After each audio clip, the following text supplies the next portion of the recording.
У Коломиї завершують ремонт вулиці Винниченка. До кінця вересня, обіцяють комунальники, будуть остаточно реконструйовані комунікації, частково тротуари та встелений завершальний шар асфальту. Ремонт вартістю 5 мільйонів 300 тисяч гривень бачили наші журналісти. В поганому дуже стані була. Розбили. Колись вона була дуже погана. Коломийська вулиця Винниченка капітального ремонту потребувала давно, кажуть місцеві мешканці. От нарешті на шляху протяжністю понад 800 метрів готується стелити чистовий шар асфальту.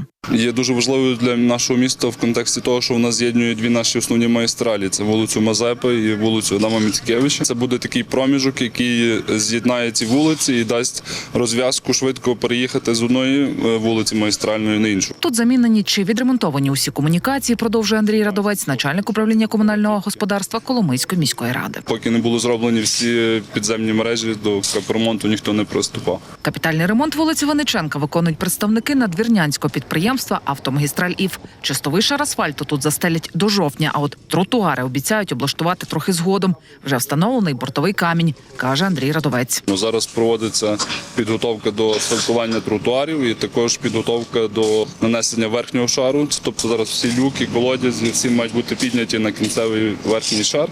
Ну і в планах до кінця місяця застелити верхній шар і відкрити вулицю для проїзду. Будемо бачити, як погодні умови. Тротуари будуть паралельно ще дороблятися. Один тротуар ми повинні зробити, щоб забезпечити людям прохід, тому що як пустити сюди транспорт, щоб люди мали де пройти, а другий, напевно, буде ще дороблятися. Тим часом верхній шар асфальту встеляють і на вулиці Шкрумеляка, каже Андрій Радовець. А коломияни сподіваються, що на цьому ремонти доріг міста не завершаться.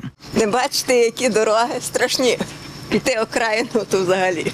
У управлінні комунальним майном кажуть, планують до кінця року відремонтувати ще Чайковського та Тичини, ліквідувати ямковість на Хмельницького від Петлюри до Моцарта, а ще зробити проїзною вулицю Довбуша. Марина Максимів, Андрій Флоря, події НТК.